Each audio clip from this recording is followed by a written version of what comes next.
سلام، خیلی خوش اومدید. امروز میخوایم با هم یه ماجراجویی خیلی شاد رو شروع کنیم.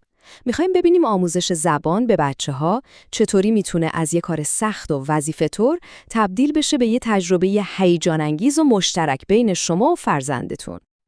خب، سوال اصلی همینه مگه نه؟ آره، دقیقاً همون سوالی که ذهن خیلی از ما پدر مادرها رو درگیر کرده. چطوری اون شعله کوچیک کنجکاوی رو تو دل بچه‌مون روشن کنیم که خودش با ذوق و شوق دنبال یه زبان جدید بره؟ خب، امروز دقیقاً می‌خوایم به همین سوال جواب بدیم. اما صبر کنید. ماجرا فقط یاد گرفتن چند تا لغت انگلیسی نیست. خیلی فراتر از این حرفاست. وقتی بچه‌ها از سن پایین شروع میکنن، اتفاقای شگفت‌انگیزی تو مغزشون میفته. حافظه‌شون قوی‌تر میشه، خلاقیتشون شکوفا میشه. حتی تو حل مسئله هم بهتر عمل میکنن. در واقع ما داریم یه پنجره بزرگ به سمت دنیاهای جدید و فرهنگ‌های تازه براشون باز میکنیم. خب، اینم از نقشه راه ما تو این ماجراجویی. قرار قدم به قدم این 6 مرحله رو با هم طی کنیم تا ببینیم چطوری میشه این سفر رو هم برای خودمون و هم برای بچه‌ها لذت بخش‌تر کرد. بزن بریم. بسیار خوب، میریم سراغ اولین قدم توی نقشمون. چرا و چه زمانی؟ بیاین ببینیم این فرصت طلایی که میگن یعنی چی؟ و کلید اصلی ماجرا دقیقاً همینجاست. مغز بچه‌ها، مخصوصاً زیر 8 سال، واقعاً مثل یه اسفنج جادوییه. هر چیزی رو به خودش جذب میکنه. اصلا فکر کنید چطوری زبان مادریشون رو یاد گرفتن. بدون هیچ کتاب و کلاسی، فقط با شنیدن و بازی کردن.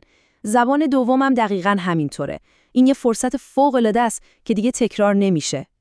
خب، حالا که فهمیدیم بهترین زمان کیه، باید بریم سراغ یه چیز مهمتر. رویکردمون چی باشه؟ این قسمت رو خیلی جدی بگیرید، چون طرز نگاه ما به این قضیه همه چیز رو مشخص میکنه. ببینید، ما اینجا 2 تا مسیر کاملا متفاوت داریم. یه مسیر قدیمی، اون مدل درس و مشقی که هممون تجربه کردیم، پر از گرامر خشک، فشار برای اینکه هیچ اشتباهی نکنی، و یه مسیر دیگه، یه دنیای جدید که اساسش بازی و سرگرمیه. هدف ما اینه که زبان یه درس خسته کننده نباشه، بشه بخشی از خنده‌ها و بازی‌های روزانه بچه‌مون. اسمش رو میذاریم یادگیری کودک محور. خیلی ساده است، یعنی به جای اینکه ما بگیم چی یاد بگیره، میریم دنبال چیزی که اون دوست داره. بچه شما عاشق دایناسوره؟ عالیه. پس بیایید کلمات مربوط به دایناسورها رو با هم یاد بگیریم. عاشق ماشینه؟ فوق‌العاده است. با این کار یادگیری دیگه یه تکلیف نیست. میشه یه کشف شخصی و هیجان انگیز برای خودش. و این جمله شاه کلید ماجراست. یادتون میاد بچه‌تون وقتی داشت فارسی حرف زدن یاد میگرفت به آب میگفت آبه. شما که هر بار دعواش نمی‌کردین، تشویقش هم می‌کردین. برای زبان دوم هم دقیقاً همینطوره. بذارید اشتباه کنه. هدف اینه که حرف بزنه، با ارتباط برقرار کنه، نه اینکه یه گوینده بی‌نقص باشه. خیلی خوب، رسیدیم به قسمت خوشمزه ماجرا. جعبه ابزارمون. ببینیم چه چیزای باحالی میتونیم توی کوله پشتی این سفرمون بذاریم. مهمترین، قویترین و بهترین ابزار شما بازی کردنه.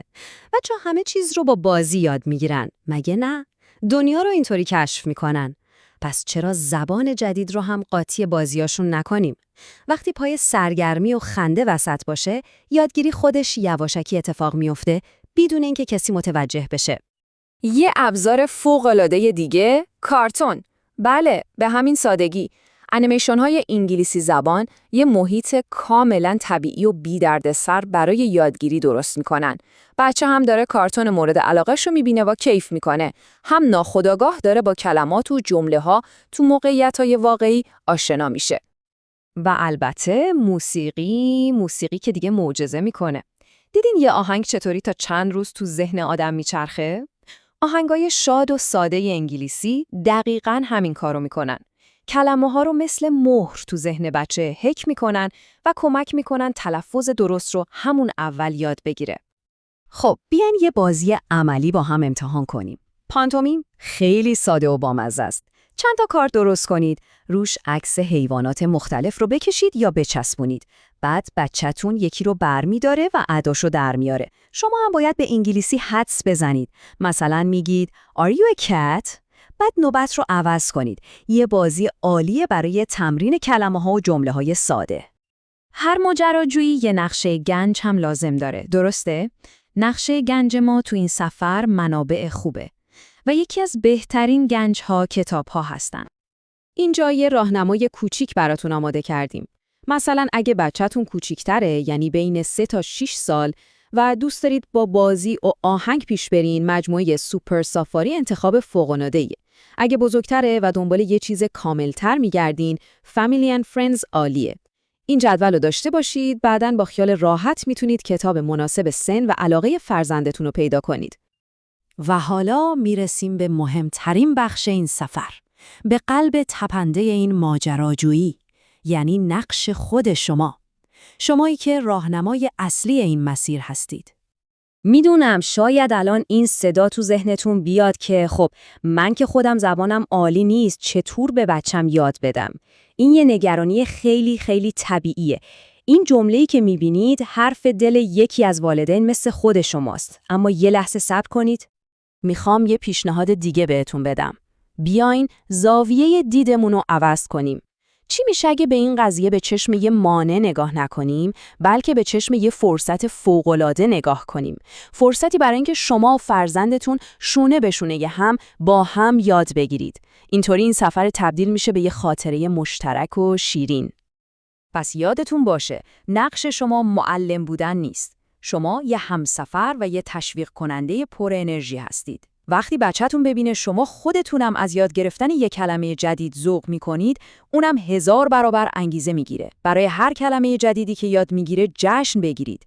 اصلاً مهم نیست چقدر سریع پیش میره. مهم اینه که از مسیر لذت ببرید.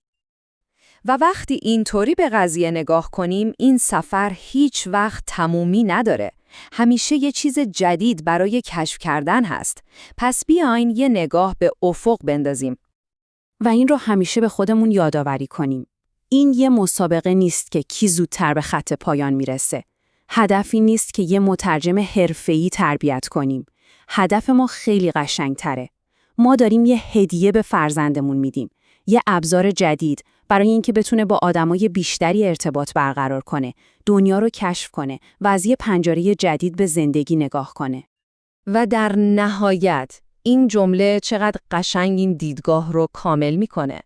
یاد دادن یه زبان جدید به یه کودک فقط یه مهارت فردی نیست. یه قدم کوچیکه برای ساختن دنیایی که توش آدما همدیگر رو بهتر بفهمن و به هم احترام بذارن. پس این سوال آخر رو برای شما میذارم تا بهش فکر کنید. امیدوارم این ماجراجوی شاد و هیجان انگیز رو هر چه زودتر شروع کنید و از تمام کشف‌های جدیدی که در انتظار شما و فرزندتون هست کلی لذت ببرید.